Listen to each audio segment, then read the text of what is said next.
Today we're going to talk about linear transformations. Now, a transformation is when you move or change a graph of a function, and we are going to look at reflections over the y and the x-axis. Even though I don't have x-axis written down there, we're going to look at stretches, compressions, and shifts or translations. Now, you probably have heard these things called by different names, but these are actually the words that we're going to use as we're talking about transformations. All right, let's do a quick review here. When you have a linear equation, you have an equation that has y equals some number in front of x plus some number, and we're just going to call those numbers m and b. So y equals mx plus b. And you may remember from 8th grade that this is called the slope-intercept form of an equation, because this m value right here stands for the slope of a line, and this b stands for the y-intercept. And the y-intercept would be where the line crosses the y-axis. Now, what we're going to do with transformations is we're going to see, as we change the slope, or this m value, how does the graph change? And as we change the y-intercept, or this b value, how does the graph change? Now, I would like to introduce you to y equals x. This is actually called the linear parent function because the m value is 1 and the b value is 0. So all we have is just a bare bones y equals x. And at this point, I want you to bring up Desmos.com. And what I'd really like to see is if you could, after you bring it up, maybe put this video in one side and Desmos on the other side, kind of like I have my split screen here. Now, what I want you to do is, enter this parent function, y equals x, into Desmos. And hopefully you will see that this gives you a line that goes right through the origin and at a perfect 45-degree angle going up left to right.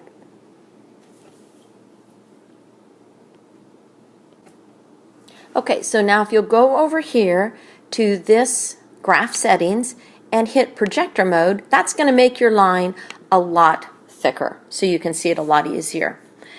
All right, now again, what we're going to do is we're going to mess around with adding m values and b values and see how our graph changes. So the very first thing that we're going to tweak here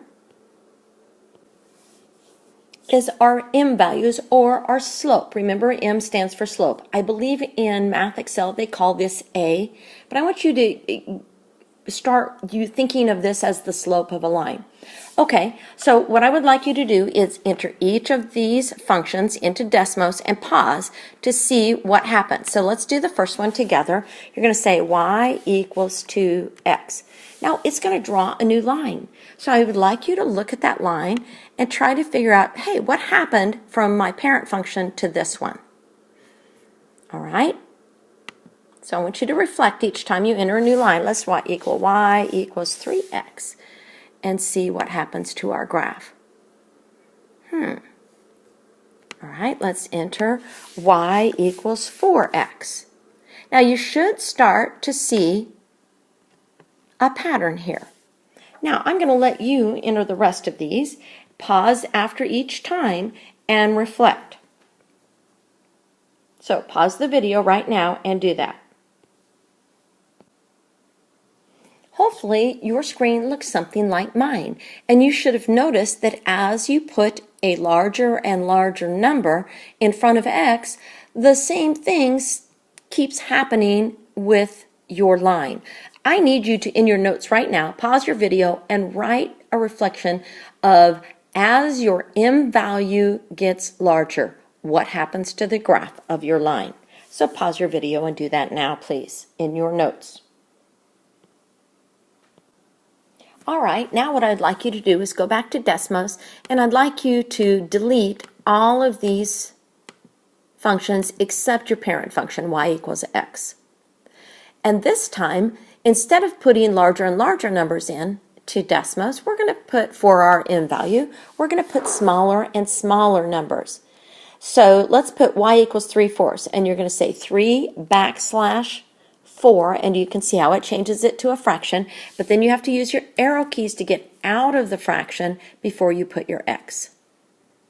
All right, now take a look at what has happened to your graph. Let's enter another one. Y equals 2\3. Again, get out of your fraction and enter your x. And again, you should start seeing a pattern here. What I'd like you to do is enter the rest of these. So pause your video now and do that.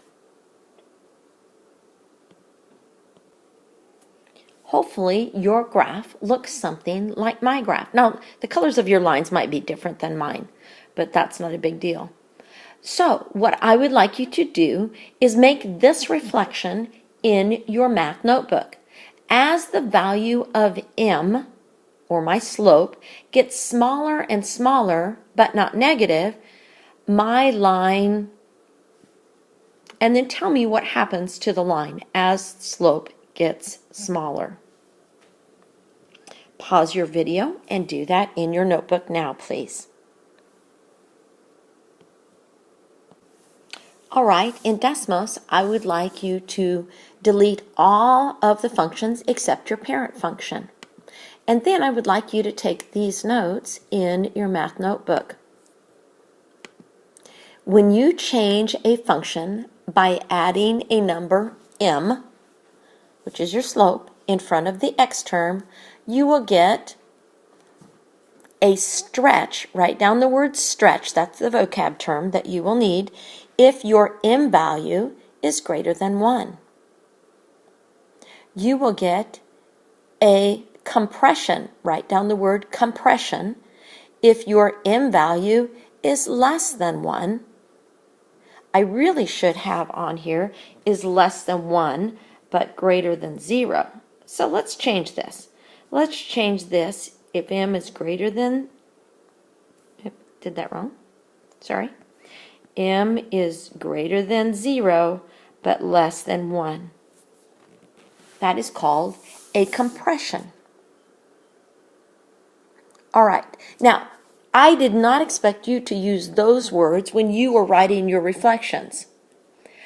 But I need you to know this terminology because you will see it not only in Math Excel, but in our assessments.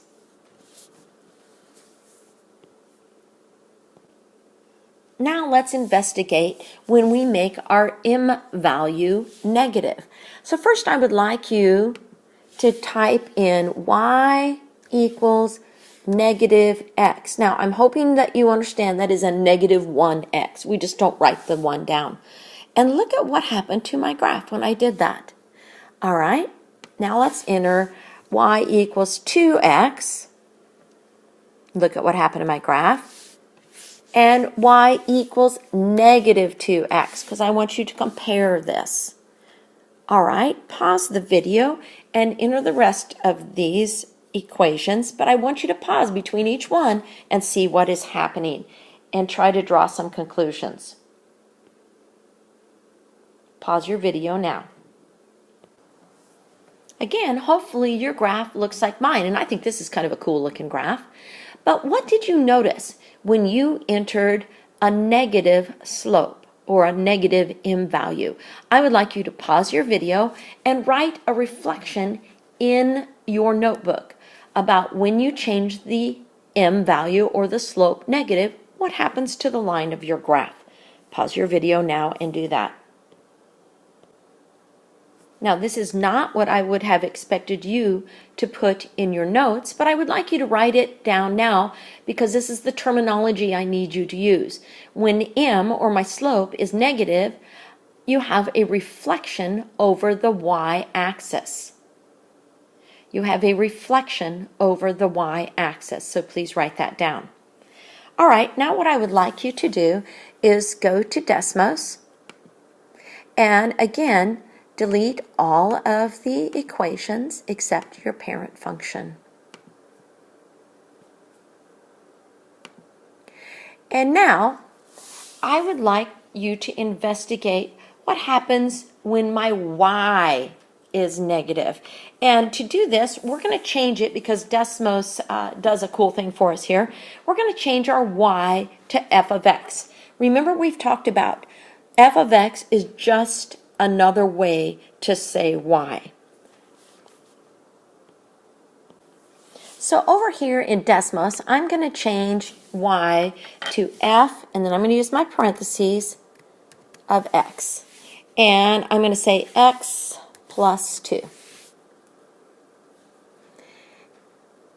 Then I'm going to say, on the second one, I'm going to say negative f of x. And look at what happened to my line.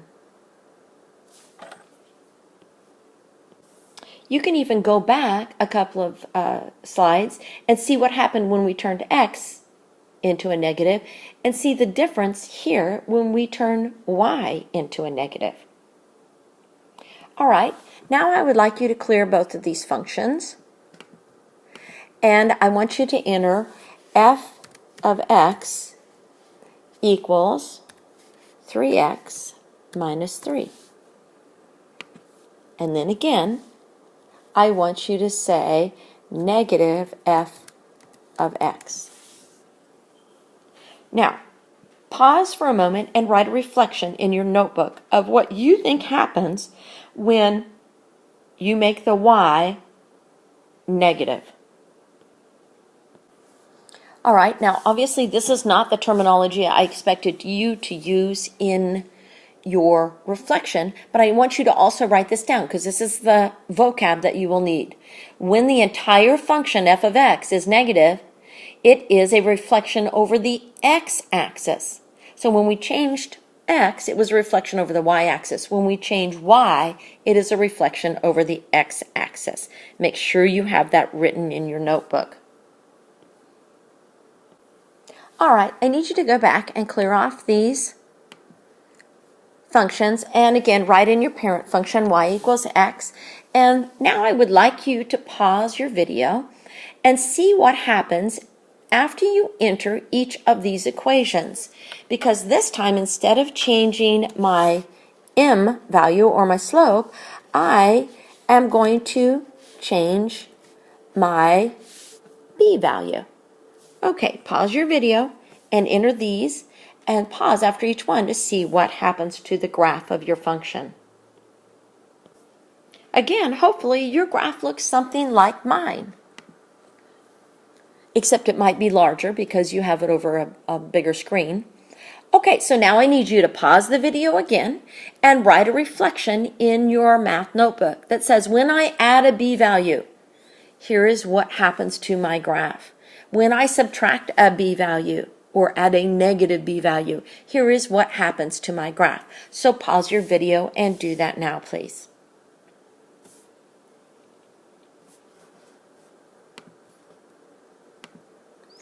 All right, now I would like you to write down the terminology that I need you to know for this. When you add a b value to the x term, you get a vertical translation, or sometimes it's called a shift. You get a shift up or a translation up on the y-axis when b is positive. And you get a shift down or a translation down on the y-axis when b is negative. So, again, pause the video if you need to, but write this down. All right, now I need you to bring it all together in your own words. Everything that you've learned on this video. So, you might start off with what happens with your m value and what happens with your b value from your parent function of y equals x. Okay, pause your video, do that, and then you're going to need to have a teacher talk and explain this to your teacher. Thanks for watching.